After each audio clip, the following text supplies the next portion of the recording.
Good morning, Year 5, and welcome to Thursday's English lesson.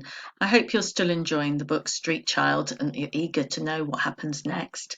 Prior to this lesson, you need to have read the next chapter in the story. So I hope that you have read chapter 19 in the story and that you have made a list of the key events and annotated it with perhaps some emotive vocabulary to go with each event to show how Jim might be feeling at the time.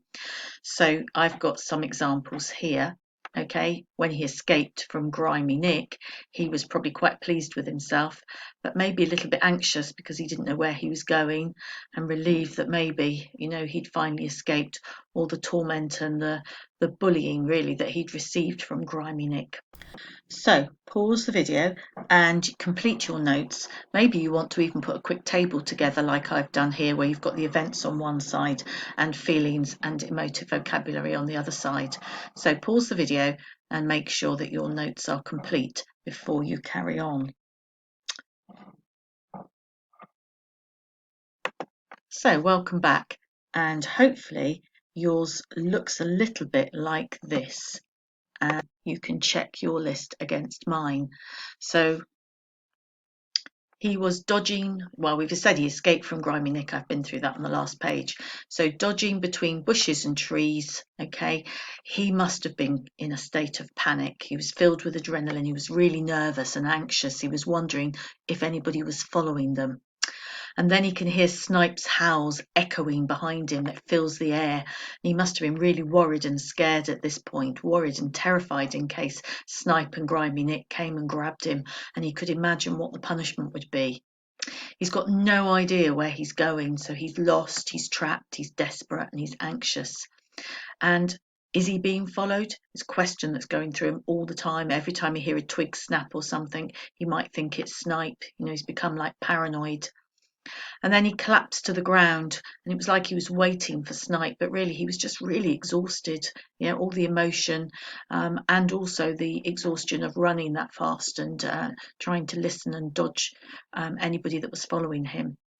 And then he realizes it's not Snipe, but it's a small terrier dog. So the relief he must have felt at that point. And then he starts thinking about who he's left behind, Grimy Nick and Snipe. And although Grimy Nick didn't always treat him well, he feels a little bit guilty because he's not left him in a great situation. He's locked him in the hold of a boat. Will he be okay? Because I think Jim, underneath it all, is a very caring boy. And Grimy Nick, was his home for a period of time and all he knew. So he's got some feelings of guilt about leaving him behind. And then terrible thoughts start to fill his mind about how they are. Are they still alive? Has Nick survived being in the hold? And he might have a slight pang of regret at what he's done. And then he hopes to sleep, but the silence is deafening and he feels really alone. So hopefully this will help you with today's task. Now, we talked yesterday about changing text that's been written in third person into first person, and yesterday you wrote your diaries in first person. So I've just got a couple more examples here. These are some extracts from chapter 19. So we've got: instantly Snipe was awake, his howls rang across the night, he strained to pull against the rope in a fury to be free. Grimy Nick hollered himself into wakefulness and pummelled his fists against the hutch. Across the fields all the backyard animals sent up their clamour, and lights blazed across the water. So you can imagine, across the fields, all the backyard animals, all the animals that live in the backyards and the gardens of the people, were making an awful noise. That's what the clamour means.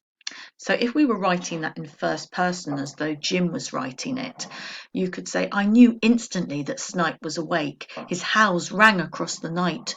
Grimy Nick could be heard hollering and pummelling his fists against the hatch, and across the fields all the backyard animals sent up their clamour. Lights blazed across the water. Okay, so you're changing it. And that allows you then to start thinking about where you could add in how you feel about it. So at this point, Grimy Nick could be heard hollering and pummelling his fists against the hatch. I was absolutely terrified. Would they come after me? So I'm asking questions, thinking how I'm thinking in my mind. And then another example. Jim sprinted on steadily, head down, dodging between bushes and trees. He could hear his own breathing and the flapping of his boot soles.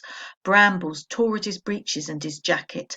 An overhanging branch snapped his cap and held it trapped, and Jim had to run back and tear it free. He locked on, his chest tight and bursting, his legs as heavy as lead weights. He'd no idea where he was going. So the narrative here describes, his journey. He sprints on steadily, okay, and then, but his breathing's heavy and he can hear it, and his boot soles are flapping, and brambles are tearing at him, okay, and he snags his cap on a bush and he has to go back and get it free, and his chest is feeling tight and his legs are heavy. He can hardly run. So if we put that in first person, we can add a bit more emotion in here. I sprinted on steadily, head down, dodging between bushes and trees. I could hear my own breathing and the flapping of my boot soles. Brambles tore at my breeches and my jacket. An overhanging branch snapped at my cap and held it trapped, so I had to run back and tear it free.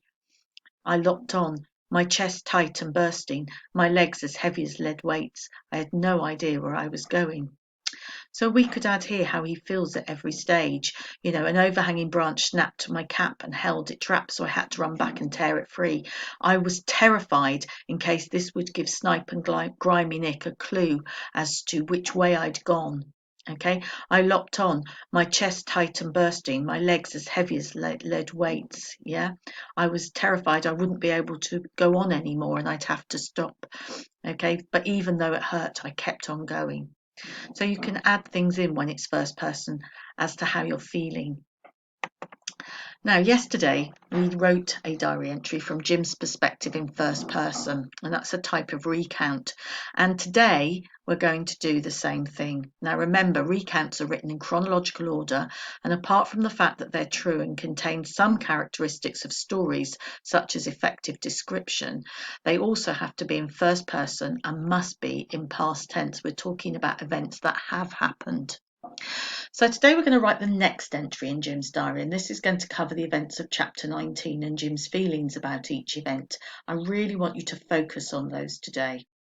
So we need to then end up with Jim's thoughts about where he's heading next. Think about it. Where do you think he might want to get back to? Who might he want to see? You can use your notes over the last week and a bit to help you here.